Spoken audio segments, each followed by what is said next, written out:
Get this kid out of my courtroom now. Judge Crenshaw's gavel slammed down, pointing at 9-year-old Malik Thompson like a weapon. The packed gallery exploded in laughter. "Look at this little boy playing lawyer," a woman sneered. "Absolutely pathetic." The bailiff stomped toward Malik, his heavy boots echoing. "Move it, kid. You're embarrassing yourself." Malik's mother, Sarah, lunged forward, tears streaming down her face. "Please, he's just trying to help." "Silence!" Crenshaw roared. "I will not allow this circus in my courtroom. Remove this child before I cite you both for contempt." The crowd jeered louder. Camera phones appeared. Someone started a slow clap, mocking the small boy in his oversized suit. Malik stood perfectly still. Then he opened his mouth. "Your Honor, I invoke Federal Rule 17. Dead silence. The judge's face went white. The lawyers froze. The gallery stopped laughing, because what happened next didn't just shock that courtroom. It exposed a conspiracy that reached the highest levels of power. To understand how a 9-year-old boy ended up facing down the most powerful people in Montgomery County, we need to go back 3 weeks earlier. The Riverside apartment stood like a monument to neglect. Peeling paint hung from the walls like dead skin. Black mold crept up the corners of every room, spreading its toxic fingers across children's bedrooms. The heating system had been broken for 6 months, leaving families to huddle under blankets during bitter winter nights. Pipes leaked brown water that stained everything it touched. In apartment 4B, Malik Thompson sat cross-legged on the floor, surrounded by towers of law books that reached nearly to the ceiling.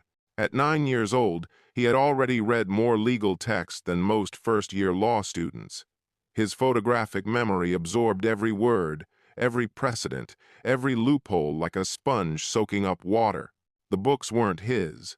Malik had discovered them in a dumpster behind the county law library 3 years ago, rescued from disposal when the library updated their collection. While other kids his age collected Pokemon cards, Malik collected legal knowledge.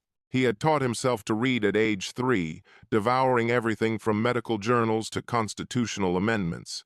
"Malik, baby, come eat dinner," his mother, Sarah, called from the tiny kitchen. But Malik was deep in a case study about tenant rights, his finger tracing lines of legal text by the dim light of their single working lamp. A chess set sat nearby. Malik played against himself when he needed to think through complex problems. The walls of their apartment were covered with handwritten notes, legal concepts mapped out in a 9-year-old's careful handwriting. Sarah Thompson worked 3 jobs to keep them afloat. She cleaned office buildings at 4 in the morning, stocked shelves at a grocery store during the day, and delivered food for a restaurant chain until midnight. At 28, exhaustion had carved permanent lines around her eyes, but she never complained. Everything she did was for Malik, to give him chances she'd never had. She had grown up in foster care, bouncing between homes until she aged out at 18 with nothing but determination and love for the brilliant son she was raising alone. Sarah recognized Malik's gift early. By age 5, he was correcting adults' grammar and solving math problems meant for high schoolers. Their landlord was Preston Blackwell, a man who owned over 200 properties across the city and had turned human misery into a profitable art form. Blackwell drove a different luxury car each day of the week and lived in a mansion with more bathrooms than most families had rooms. He had perfected a simple but devastating business model. Buy cheap apartments in poor neighborhoods, do zero maintenance, then blame tenants for the inevitable damage. When pipes burst from age and neglect, Blackwell sued families for flooding the property. When walls cracked from poor construction, he claimed tenants had destroyed the structure. When mold spread because of broken ventilation, he accused residents of creating unsanitary conditions. The lawsuits always demanded tens of thousands in damages that working families could never pay. The system worked because people like Sarah couldn't fight back. They had no money for lawyers, no understanding of complex legal procedures, and no time to navigate the courts while working multiple jobs just to put food on the table. Most families simply moved out when threatened, abandoning their security deposits and accepting destroyed credit scores as the price of escape.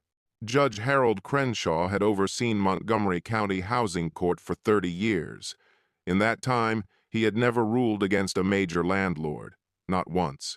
His decisions were so predictable that lawyers called cases in his courtroom Crenshaw specials, guaranteed wins for property owners, guaranteed losses for tenants. What nobody knew was that Crenshaw belonged to the same country club as Blackwell, where the judge's membership fees were mysteriously paid by a landlord's advocacy group.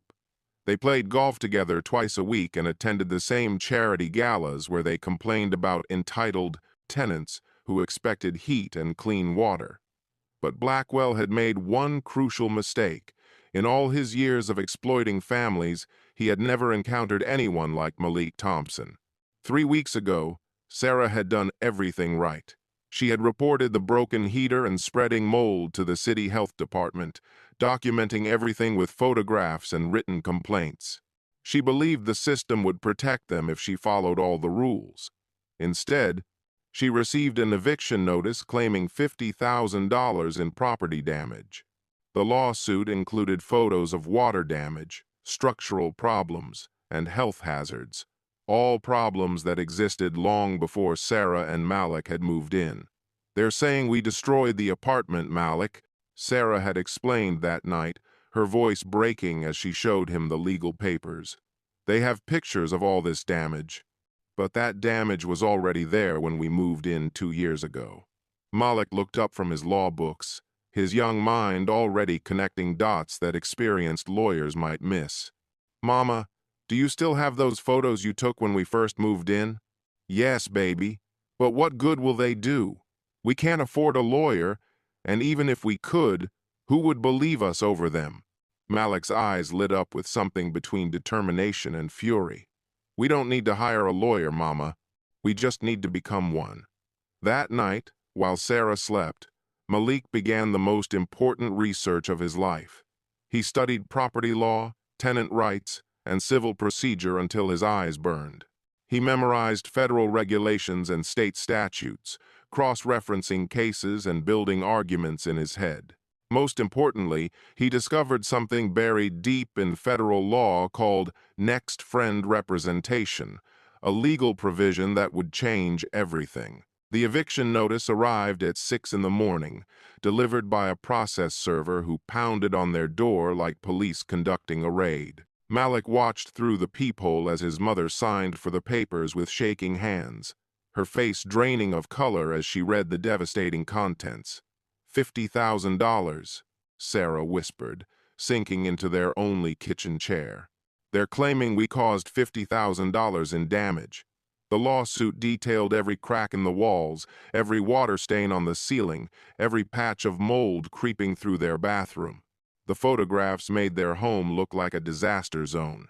What the papers didn't mention was that every single problem had existed long before the Thompson family had moved in. Malik studied the legal documents with the intensity of a detective examining crime scene evidence. The language was designed to intimidate, filled with phrases like willful destruction of property and gross negligence resulting in structural damage.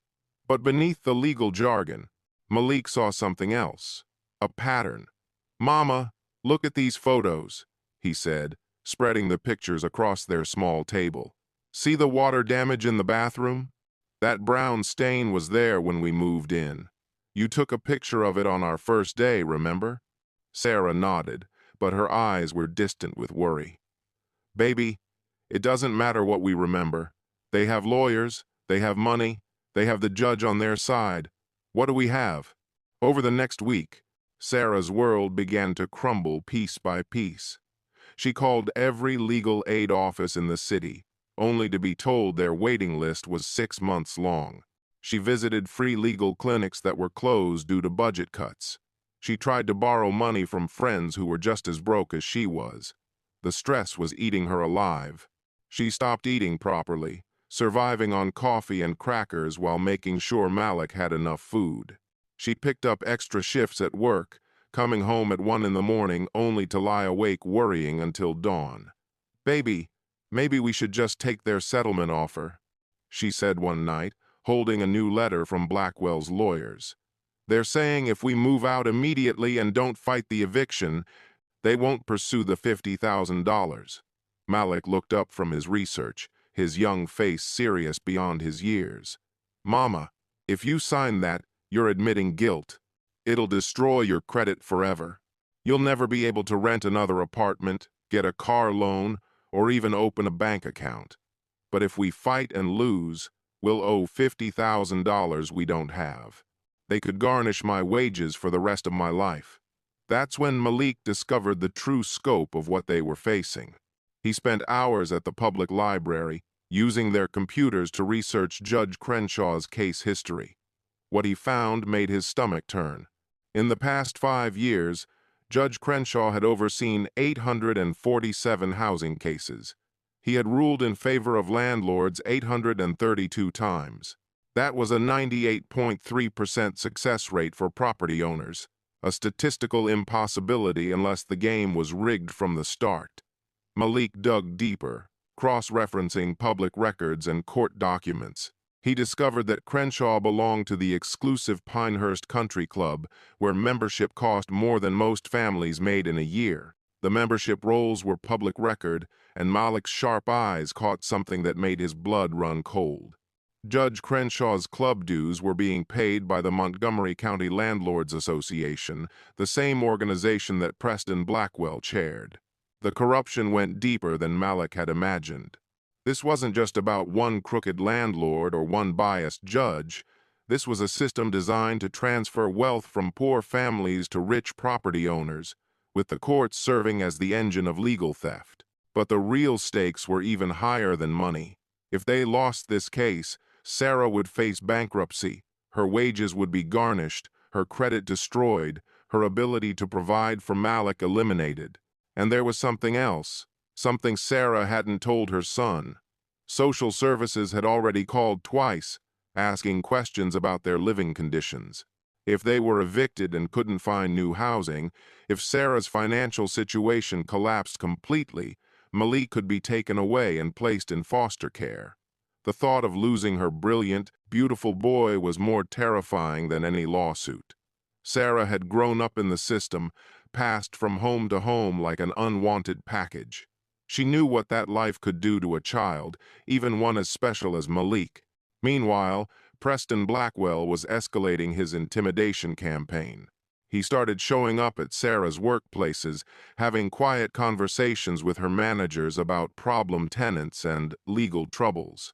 Within a week, Sarah lost her evening delivery job. Her supervisor claimed it was about insurance liability, but Sarah knew the truth.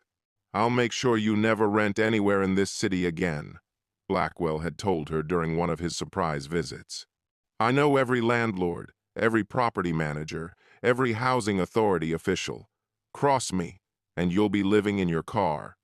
But Blackwell had underestimated the Thompson family. While he was busy flexing his power and connections, Malik was quietly building something more dangerous than money or influence: knowledge. Night after night, Malik studied property law, tenant rights, and civil procedure. He memorized federal regulations and state statutes, learning the legal system better than lawyers who had practiced for decades. He discovered patterns of code violations across all of Blackwell's properties, documented complaints that had been ignored, and most importantly, he found the legal weapon that would change everything. Deep in the federal housing regulations, Malik discovered the implied warranty of habitability, a law that required landlords to maintain safe, livable conditions. Any violation of this warranty could not only void a tenant's obligation to pay rent, but could actually make the landlord liable for damages. Sarah found her son at 3 in the morning, surrounded by legal books and handwritten notes, his eyes red from reading by lamplight. "Malik, baby, you need to sleep. You're just a little boy. This isn't your fight." Malik looked up at his mother, and for a moment, Sarah saw not her 9-year-old child, but the man he would become, brilliant, determined, and absolutely unbreakable. "Mama, when they come for your family, it becomes everybody's fight, and I think I found a way to win." The call came at 2 in the morning. Sarah collapsed at work, her body finally surrendering to weeks of stress, exhaustion, and barely eating. Her manager found her unconscious in the office building's break room, surrounded by cleaning supplies and the legal papers she'd been studying during her brief break. Malik sat in the hospital waiting room, his small legs dangling from the plastic chair, watching his mother sleep through the glass window. The doctors said it was severe dehydration and exhaustion, but Malik knew the truth. The system was literally killing his mother, one sleepless night at a time. "She needs rest, proper nutrition, and a lot less stress," the doctor explained to Malik, as if he were an adult. "Can someone at home help reduce her workload?" Malik nodded solemnly, though he was thinking something the doctor could never imagine. His mother wouldn't get rest until this fight was over, and the only way to end it was to win it. That night, sitting beside Sarah's hospital bed, Malik made a decision that would change both their lives forever. He couldn't watch the system destroy his mother while he sat on the sidelines. If the adults wouldn't fight for justice, then he would have to become the adult the situation required. The next morning, Malik walked into the Montgomery County Clerk's office carrying his worn briefcase and a folder thick with legal documents. The morning rush hadn't started yet, and the office was quiet except for the clicking of keyboards and the hum of fluorescent lights. Behind the counter sat Mrs. Patterson, a woman who had worked in the clerk's office for 23 years and had seen every type of legal filing imaginable. She looked up as Malik approached, her eyebrows raising at the sight of a child in an oversized suit. "Can I help you, honey? Are you looking for your parents?" "No, ma'am," Malik said, his voice steady and professional. "I'm here to file a pro se motion for next friend representation in the case of Thompson versus Blackwell Properties." Mrs. Patterson blinked, certain she had misheard. "I'm sorry, what did you say?" Malik placed his documents on the counter with practiced precision. "I'm filing to represent my mother, Sarah Thompson, as next friend under Federal Rule of Civil Procedure 17. All the paperwork is complete, including the emergency circumstances affidavit and supporting documentation."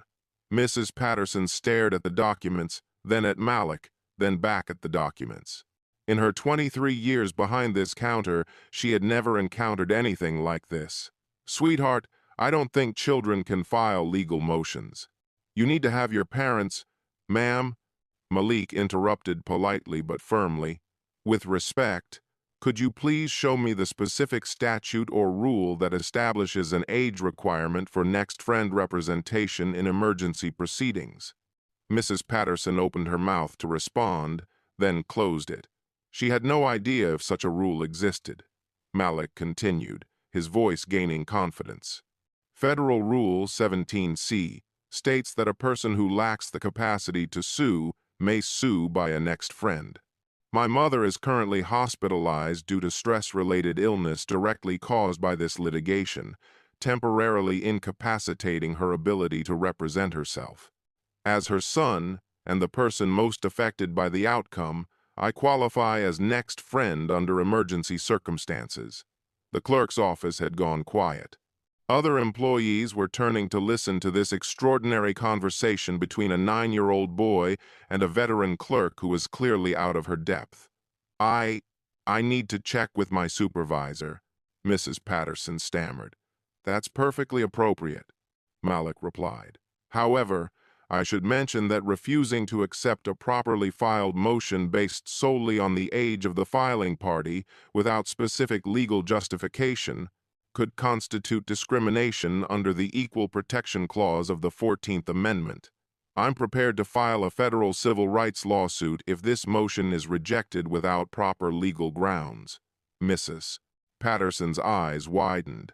This child was speaking legal language she barely understood, and doing it with the confidence of an experienced attorney.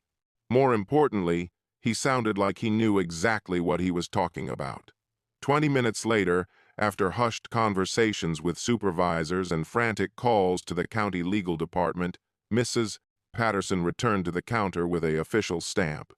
"Your motion has been accepted," she said, stamping Malik's documents with obvious reluctance. "Court date is set for next Friday at 9 a.m. in Judge Crenshaw's courtroom." Malik smiled for the first time in weeks. "Thank you, ma'am. I appreciate your professionalism in handling this unusual situation." As word spread through the courthouse, something unexpected began to happen. Other tenants in Blackwell's properties started reaching out to the Thompson family. They had heard about the kid lawyer who was taking on the system, and they wanted to help. Mrs. Rodriguez from apartment 2 Amperes brought photographs of the broken stairs that had never been repaired. Mr. Washington from Building C provided documentation of repeated requests for heat that had been ignored for months. Slowly, Malik assembled an army of evidence from families who had been suffering in silence. Preston Blackwell responded to this grassroots organizing by hiring the most expensive law firm in the city. Morrison, Sterling, and Associates charged $800 an hour and had never lost a housing case. Their lead attorney, Richard Sterling, had a reputation for destroying opposing parties so thoroughly that most people settled rather than face him in court. Sterling immediately filed motions to dismiss Malik's representation, claiming that allowing a child to practice law would make a mockery of the judicial system. But Malik was ready for this attack. He had researched every precedent, every rule, every possible objection. The personal cost of this decision was becoming clear. Malik missed school for days at a time, spending his hours in the law library instead of the playground.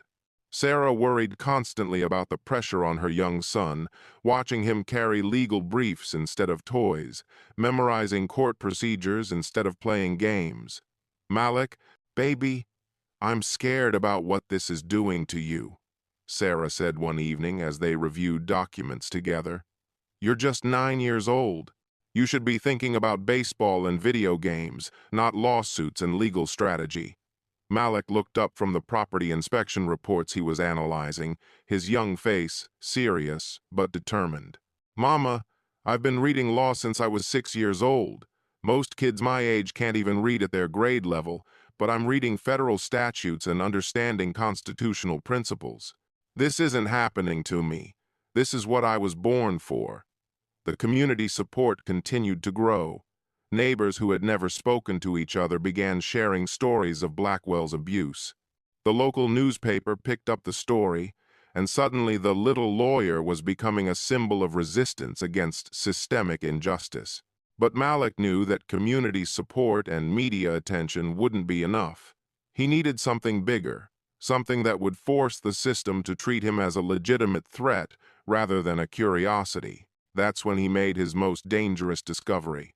Late one night in the law library, cross-referencing judicial ethics rules and financial disclosure requirements, Malik found the smoking gun that would change everything. He discovered that judges were required to recuse themselves from cases where they had financial conflicts of interest. Judge Crenshaw had never disclosed his country club membership or the fact that his dues were being paid by the Landlords Association. This wasn't just bias, it was a violation of judicial ethics that could invalidate every decision he had made in housing court. Malik stared at the documents in front of him, his heart pounding with the weight of what he had discovered. He held in his hands the power to bring down not just Preston Blackwell, but the entire corrupt system that had been stealing from families for decades. The next morning, Malik sat at their kitchen table, legal documents spread across every surface, preparing for the most important battle of his young life. "Tomorrow we go to war, Mama," he said quietly, "and tomorrow we show them what justice really looks like." 3 days before the trial, at 2 in the morning, Malik made the discovery that would change everything. The law library was officially closed, but the night security guard had taken pity on the young boy who spent more time reading legal texts than playing outside. Malik was deep in property inspection reports when his finger stopped on a document that made his blood freeze. It was an official city inspection of their apartment building, dated 3 months before his family had moved in. The report detailed every problem Blackwell was blaming on his mother: water damage, structural cracks, spreading mold, broken heating. He knew, Malik whispered to the empty library. He knew about everything. This wasn't just evidence. It was proof of criminal fraud.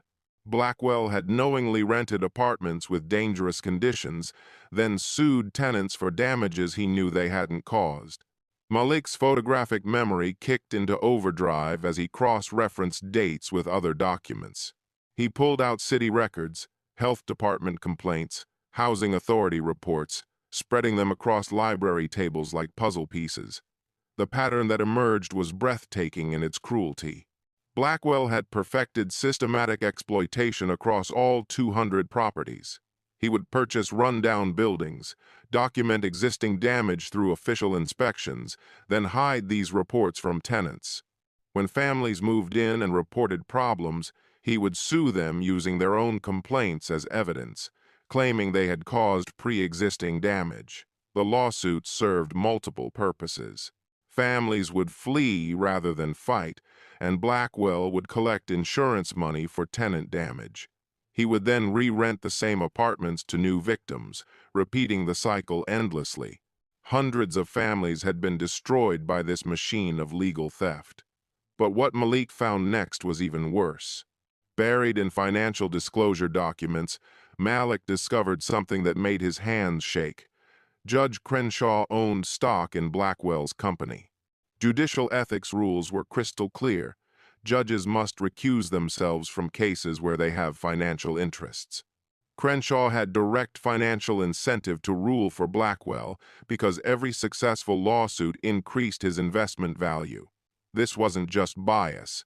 This was a criminal conspiracy to deny constitutional due process. Malik stared at the stock ownership documents, processing the implications. This evidence could destroy both men, but it was incredibly dangerous. These were powerful opponents with everything to lose. Revealing this truth meant declaring war on the entire system. There would be no going back, no quiet settlements.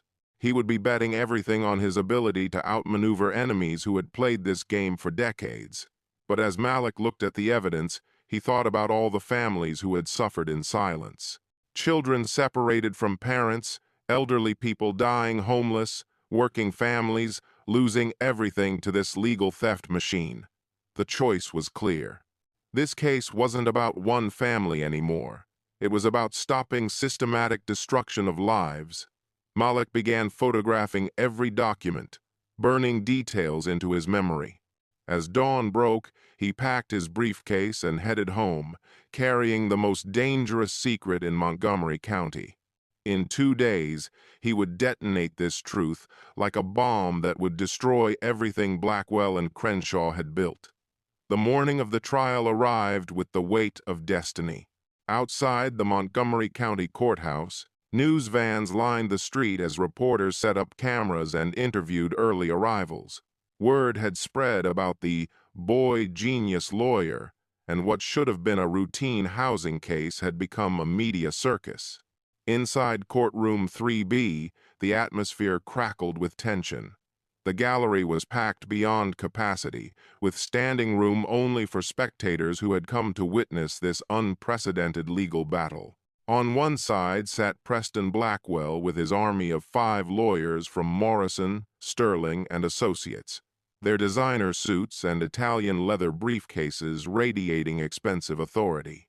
At the defendant's table sat Malik Thompson, 9 years old, in his oversized thrift store suit, clutching his worn briefcase like a shield. Beside him, his mother Sarah gripped his hand, her eyes red from sleepless nights of worry. Judge Crenshaw entered the courtroom with theatrical authority, his black robes billowing as he surveyed the packed gallery.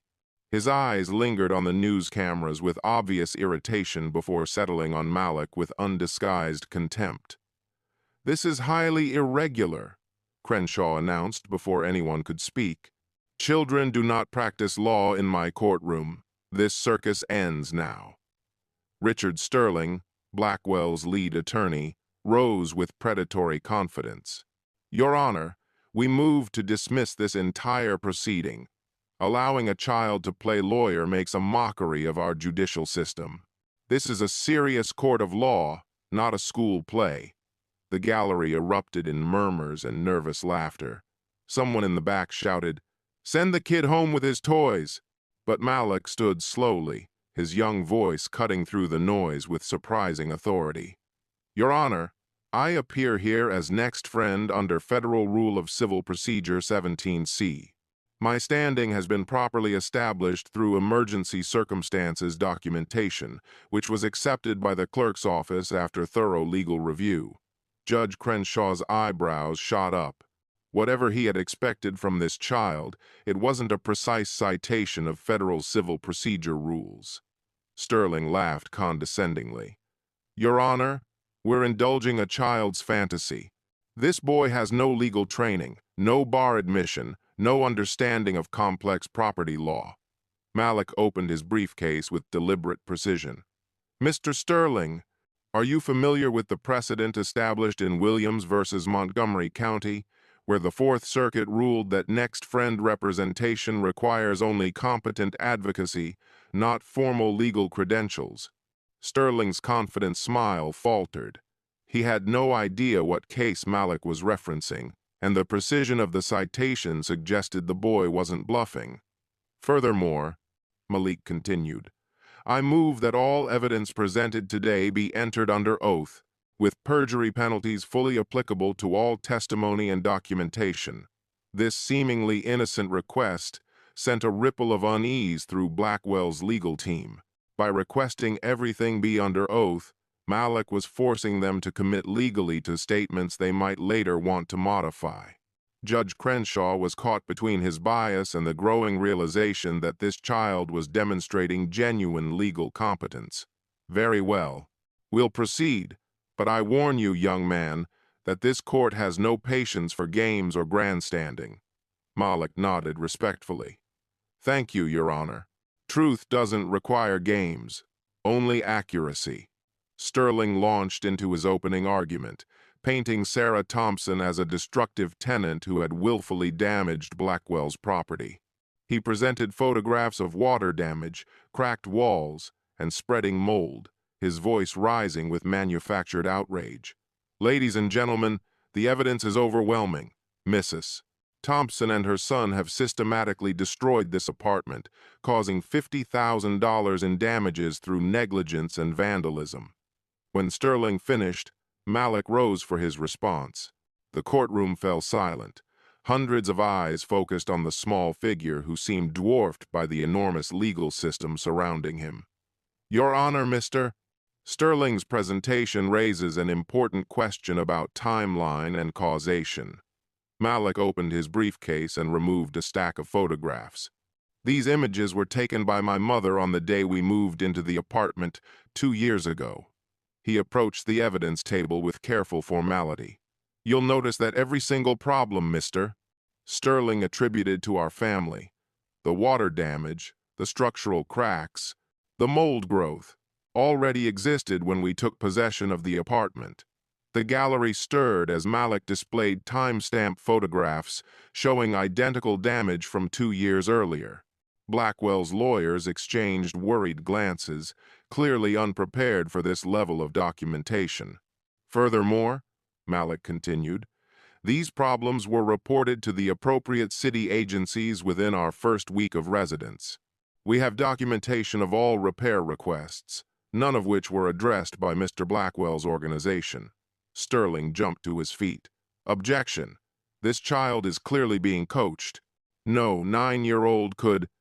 Mr. Sterling, Judge Crenshaw interrupted, the witness is presenting documented evidence. Your objection is noted but overruled.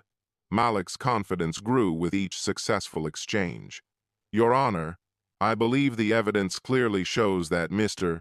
Blackwell's lawsuit is based on pre-existing conditions that were his legal responsibility to remedy under the implied warranty of habitability. The legal precision of Malik's language was stunning. He wasn't just reciting memorized phrases. He was applying complex legal concepts with the skill of an experienced attorney. Blackwell himself was becoming visibly agitated, whispering urgently to his legal team. This wasn't going according to plan.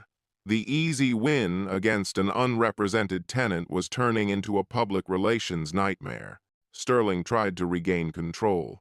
Your Honor, even if some problems existed previously, the extent of damage has clearly been exacerbated by tenant negligence.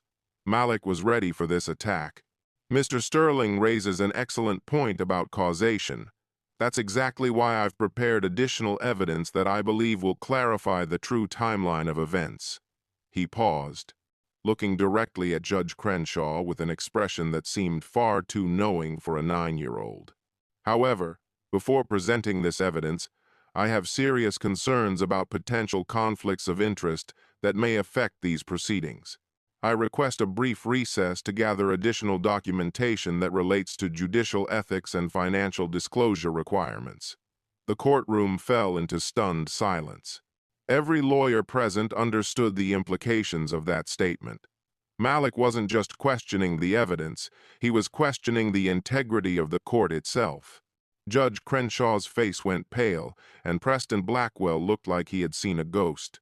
They both knew exactly what this brilliant child had discovered, and they both realized that their carefully constructed system of corruption was about to be exposed by the smallest person in the room. Recess granted, Crenshaw said weakly. Court will resume in 30 minutes. As the gallery buzzed with excitement and confusion, Malik packed his briefcase with the calm confidence of someone who held all the cards. The first battle was over, and everyone in that courtroom knew that the 9-year-old boy had just outmaneuvered some of the most expensive lawyers in the state. The courthouse hallway exploded with tension during the 30-minute recess.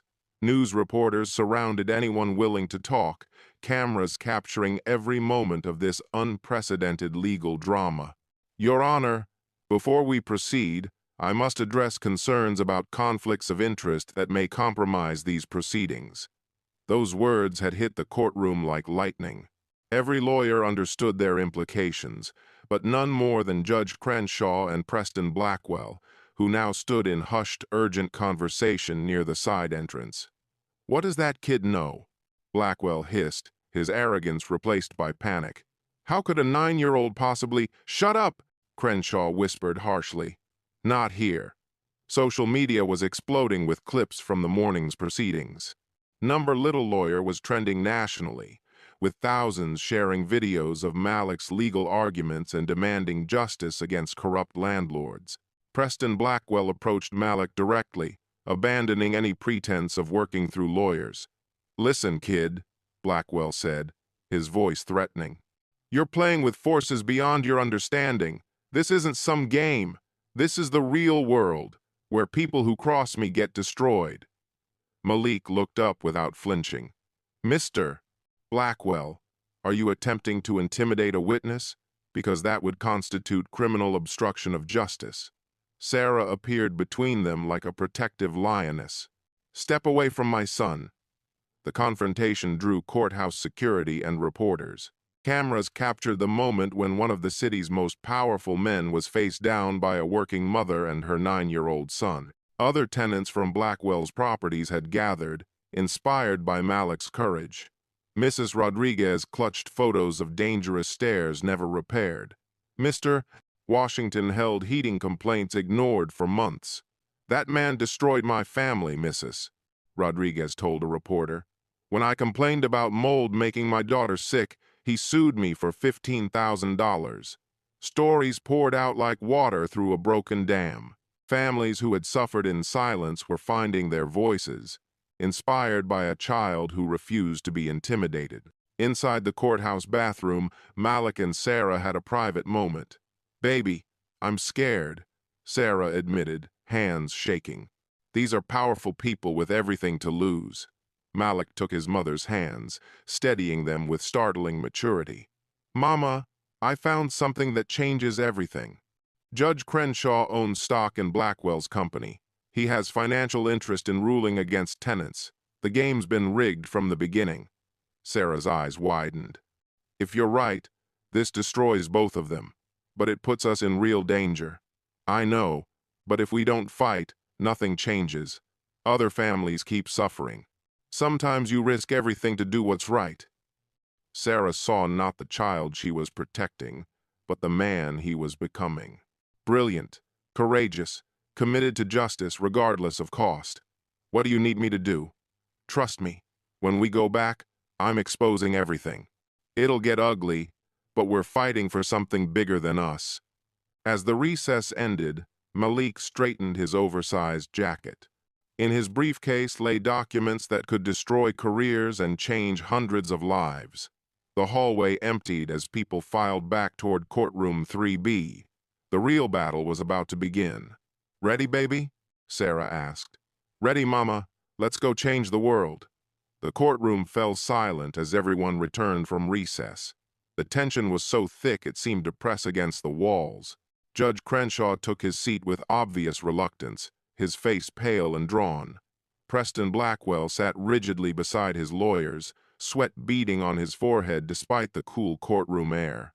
Malik stood at the defendant's table, his small frame dwarfed by the enormity of what he was about to unleash. In his hands, he held documents that would destroy everything these powerful men had built.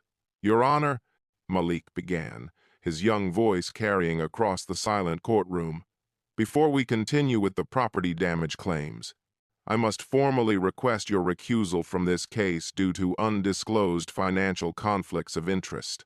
The words hit like a bomb. The gallery gasped. Reporters leaned forward. Preston Blackwell's lead attorney shot to his feet. "Objection! This is outrageous." "Mr. Sterling," Judge Crenshaw interrupted, his voice strained. "The boy is addressing the court. Please be seated." Malik continued with devastating precision. "Your Honor, public records show that you own 500 shares of Blackwell Properties Incorporated, purchased through your retirement account in 2019. You also maintain membership at Pinehurst Country Club, where your annual dues of $12,000 are paid by the Montgomery County Landlords Association, an organization chaired by Mr. Preston Blackwell. The courtroom erupted in shocked whispers. Reporters typed frantically. Blackwell's entire legal team looked like they had been struck by lightning. Furthermore, Malik pressed on, his voice growing stronger. Judicial ethics require disclosure of any financial interest that could influence your decisions. Your failure to recuse yourself from housing cases involving Mr. Blackwell's properties constitutes a violation of Canon 3 of the Judicial Code of Conduct. Judge Crenshaw's face had gone from pale to ashen. "Young man, these are very serious accusations." "They're not accusations, Your Honor. They're documented facts." Malik approached the bench with a folder thick with evidence. "I have stock ownership records, country club membership documents, and payment records from the Landlords Association, all obtained through public records requests." The legal precision was staggering. This 9-year-old boy was dismantling a corrupt system with the skill of a federal prosecutor. A new judge, the Honorable Patricia Williams, was called in for emergency replacement. Judge Williams was known throughout the county as incorruptible, fair-minded, and completely intolerant of judicial misconduct. "This court will now proceed under new leadership," Judge Williams announced.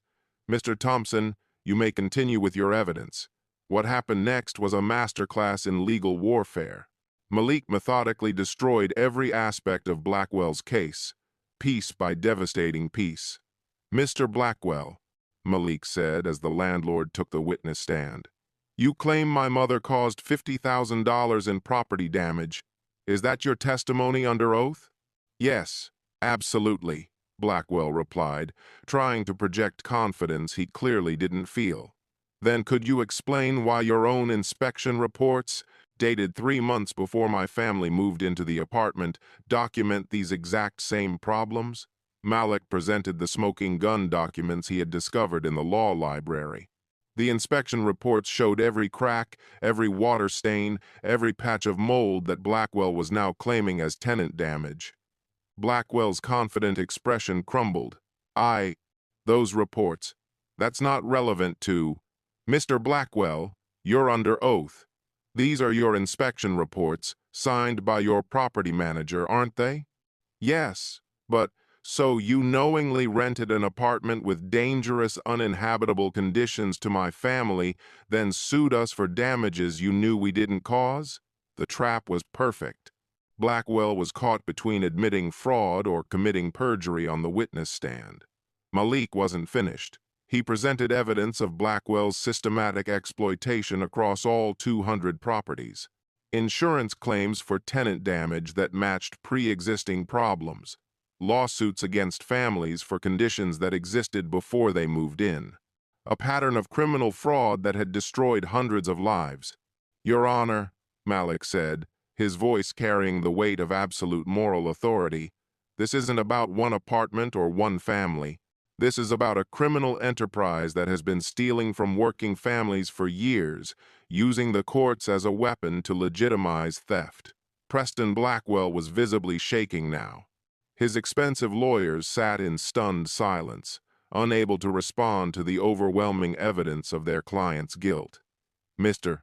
Blackwell, Malik continued, how many families have you sued using this same fraudulent scheme? I invoke my Fifth Amendment rights, the courtroom gasped. Preston Blackwell, one of the most powerful men in the county, was pleading the Fifth Amendment to avoid incriminating himself in front of a 9-year-old boy. Malik turned to face the gallery, packed with other victims of Blackwell's system. Your Honor, this case represents hundreds of families who have been systematically defrauded.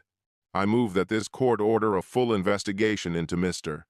Blackwell's business practices and refer this matter to the district attorney for criminal prosecution.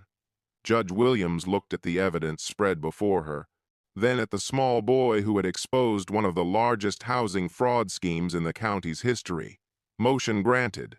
This court finds clear evidence of systematic fraud and judicial corruption. Mr. Blackwell, you and your organization are hereby enjoined from filing any new eviction proceedings pending a full criminal investigation. The gallery erupted in applause. Families who had been victims for years were finally seeing justice. Malik had done what entire government agencies had failed to accomplish. He had stopped the machine of exploitation that had been destroying lives for decades. But Malik wasn't done. He had saved the most powerful moment for last. Your Honor, I have one final piece of evidence. Malik's voice was quiet now, but it carried to every corner of the silent courtroom. My mama taught me that right is right and wrong is wrong, no matter how much money you have or how much power you think you possess. He looked directly at Preston Blackwell, the man who had tried to destroy his family. Mr. Blackwell, you picked the wrong family to steal from. Judge Williams raised her gavel, and the courtroom held its collective breath. The silence was complete. Every eye focused on the woman who would deliver justice. After reviewing the overwhelming evidence presented by young Mr. Thompson, Judge Williams began, this court finds in favor of the defendants on all counts. The courtroom exploded in jubilation. Families who had suffered under Blackwell's system leaped to their feet, tears streaming down their faces. The applause was deafening, rolling through the gallery like a wave of pure vindication. Furthermore, Judge Williams continued, this court awards Sarah Thompson $500,000 in punitive damages for fraud, intentional infliction of emotional distress, and violation of the implied warranty of habitability.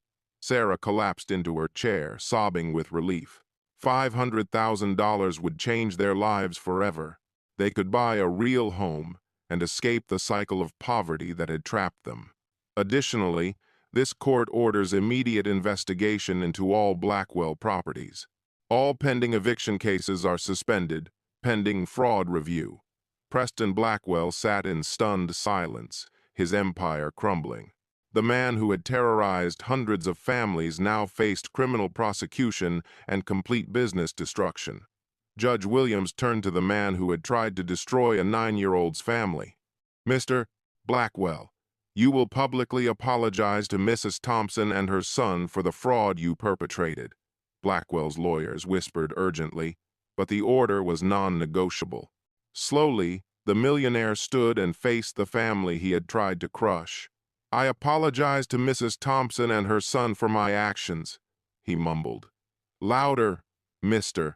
Blackwell," Judge Williams commanded, "so everyone can hear your admission of guilt." Blackwell's face flushed with humiliation. "I apologize to Sarah Thompson and Malik Thompson for fraudulently suing them for damages I knew they did not cause." The moment was electric. One of the county's most powerful men was bowing before a working mother and her 9-year-old son, forced to admit his crimes before hundreds of witnesses.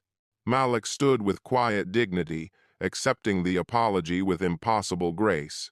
"Thank you, Mr. Blackwell. I hope you've learned about treating people with respect." Richard Sterling, the expensive lawyer who had mocked Malik initially, approached with obvious embarrassment. "Young man, in 30 years of practice, I have never seen legal work of this caliber. You outmaneuvered my entire team with skill that would impress federal judges." The Bar Association would later grant Malik honorary recognition, making him the youngest person ever to receive such honor. But the real victory was happening in the gallery, where other families stepped forward with their stories. Mrs. Rodriguez found courage to file suit for mold that sickened her daughter. Mr. Washington organized tenants demanding heating repairs. Mrs. Lane contacted the district attorney about medical bills from dangerous conditions. Malik's movement was spreading beyond the courtroom, inspiring families countywide to demand their rights. As proceedings concluded, Malik and Sarah were surrounded by reporters. National networks called it the trial of the century, with legal scholars analyzing Malik's strategy. The most meaningful moment came when the courtroom emptied, leaving just mother and son together. "Baby, I am so proud of you," Sarah whispered, pulling Malik into a fierce hug. "You saved our family. You saved so many families." Malik looked up, his eyes bright with tears of relief. "We did it together, Mama. You taught me that right is right and wrong is wrong. Everything I did came from what you taught me." Through courthouse windows, they saw families gathering outside with signs thanking Malik. Children separated by Blackwell's lawsuits were reunited. Elderly people forced into homelessness found new hope.